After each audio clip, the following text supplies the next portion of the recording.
समझ सकते, परिवार का कोई एक व्यक्ति जब जब भोजन करने बैठे तब तब उसकी थाली में बाल आए, भले वो होटल में खाए तो भी बाल आ जाए, वो कहीं खाना खा रहा है तो बाल आ जाए। 8-15 दिन में, 4 दिन में, 3 दिन में, 2 दिन में, 6 दिन में आपकी थाली के भोजन में अगर बाल निकल रहा है, केश निकल रहा है, समझ लेना कि पितृ आपसे कुछ मांग रहे हैं, पितृ आपसे कुछ चाहते हैं।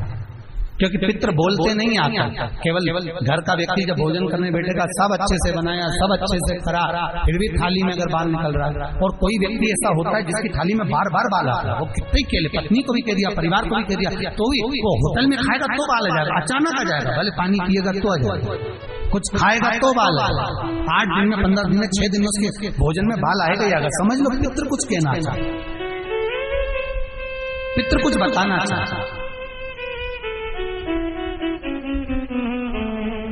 कुछ वर्णन करना।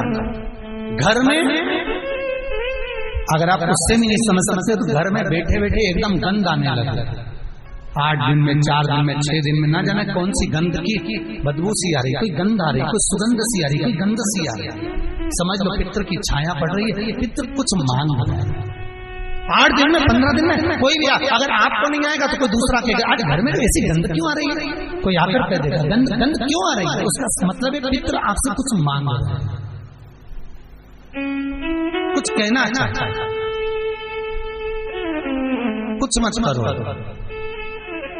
अगर ज्यादा लगता है कि हमारे घर में पितृदोष है, पैसे नहीं आ रहे, लक्ष्मी नहीं टिक रही, पीपल के पत्ते पर श्राद्ध पक्ष की एकादशी के दिन और द्वादशी के दिन पीपल के पत्ते पर शहद की 7 बिंदियां लगा दीजिए, उसी पर चंदन लगा दीजिए, 7 आखे चावल, सफेद चावल उस पर रख दीजिए, एक जौ थोड़ी थोड़ी काली तिल उस पर रख दीजिए, अपने पूर्वजों का नाम लेकर, पितरों का स्मरण कर कर, गोत्र बोलकर, नाम बोलकर बहते हुए पानी में उस पत्ते को छोड़ दीजिए। ये केवल श्राद्ध पक्ष में होगा, एकादशी तिथि पे बहते पानी में छोड़ दीजिए। जिंदगी में कभी संपदा की कमी नहीं आएगी, पितर आशीर्वाद देकर जरूर जाएंगे, ये पक्का है।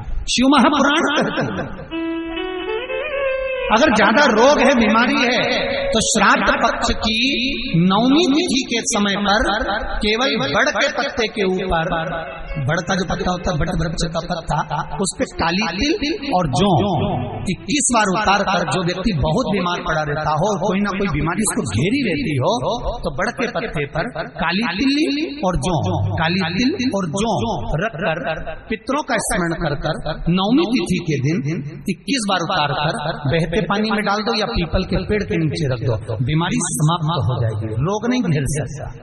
अगले श्राद्ध तक लिखकर रखना कि इस तारीख को करा, किस तिथि को करा, अगली तिथि तक जानना, आपको रोग नहीं आएगा, बीमारी नहीं आ सकती, कष्ट नहीं आएगा।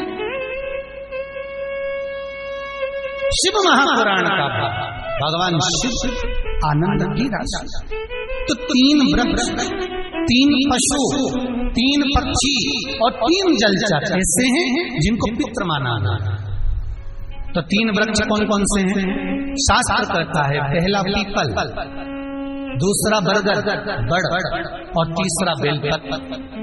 इन 3 वृक्ष के नीचे श्राद्ध पक्ष में पितरों का निवास हो जाता है। इन 3 वृक्षों के नीचे 3 वृक्ष पितरों के तुल्य हैं। पहला पीपल, दूसरा बट वृक्ष, तीसरा बेलपत्र का। बेलपत्र का कभी अनायास श्राद्ध पक्ष में आप कुछ भी ना कर पाए, कुछ भी ना कर सकते हो, तो एक पत्ते के ऊपर कोई सा भी पत्ता ले लो, चाहे पान का ले हो, कोई पीपल का ले हो, कोई भी पत्ते के ऊपर एक कुड़ी, थोड़ा मीठा थोड़ा नमकीन रखकर अपनी कामना कर कर अपने पूर्वजों के लिए इन 3 वृक्ष के नीचे 16 श्राद्ध में किसी भी एक दिन आपको भोजन को रखकर रह जाइए, अपनी कामना कर कर सुख का अनुभव होगा, पितरों को शांति मिलेगी। 3 वृक्ष पितरों के तुल्य हैं। 3 पक्षी पितरों के तुल्य है। कौवा, हंस और गरुड़।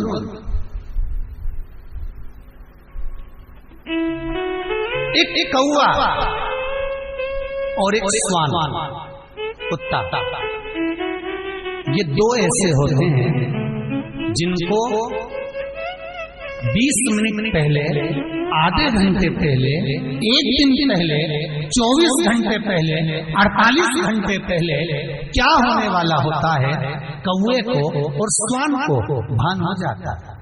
क्यों?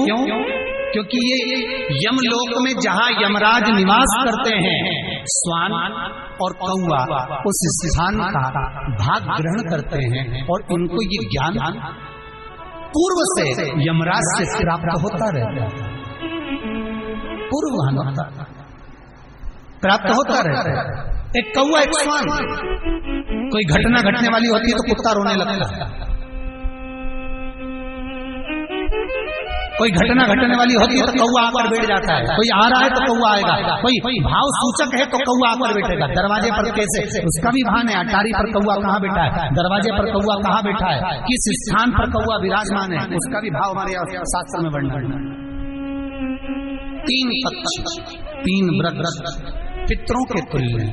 पक्षियों में कौवा, हंस और गरुड़, ये पितरों के तुल्य जो अधोगति में मर जाते हैं, जिनको पिंड नहीं मिलता, तर्पण नहीं होता, ब्राह्मण का भोज नहीं मिल पाता, जो मर जाते हैं, जिनका अंतिम संस्कार तक नहीं होता, जिनकी गति बिगड़ जाती है, ऐसे जीव कौवे के अंश में प्रकट होते हैं। जो पूर्ण फल लेकर जाते हैं, पितृलोक में जगह नहीं होती, वैकुंठ में जगह नहीं होती, कहीं अगर जगह नहीं है देवलोक में तो इनको कौवे के अंश में, गरुड़ के अंश में या हंस के अंश में डाल दिया जाता है। महाराज फिर अगला वर्णन किया, 3 पशु, कुत्ता, गाय और हाथी, ये पितरों के तुल्य होते हैं।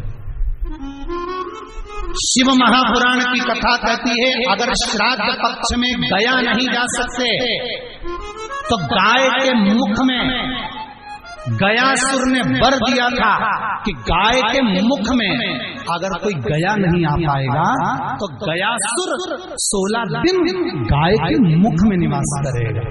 और गाय के मुख में श्राद्ध के समय पर अगर कोई रोटी देगा, श्राद्ध के समय पर जो भाग देगा उसको गया जी में पिंड करने का पुण्य फल प्राप्त होगा। ये गयासुर का वर गौ माता के लिए। तो गाय के मुख में 16 दिन तक गया क्षेत्र का पिंड का भाग प्राप्त होगा। कुत्ता, गाय और हाथी। श्वान को रोटी क्यों देते हैं? क्योंकि श्वान पितरों को अपना भाग प्रदान कर देते हैं। श्वान भक्ता नहीं है, चुका देता। फिर 3 जलचर है महाराज जो पितरों के तुल्य हैं, मछली, कछुआ और नाग। पिंड जो बनाया जाता है वो पानी में दिया जाता है। मछली जिसको पाती है वो पितरों को प्राप्त होता है। कछुआ श्रावण के इस 16 श्राद्ध के अंतर्गत कछुआ यदि आपके दिए हुए भाग को पा लेता है तो वो जीव उसी समय पर तर जाता है। और महाराज नाग वो भी पितरों के तुल्य माना। इन 3 पितरों के क्रम का वर्णन किया।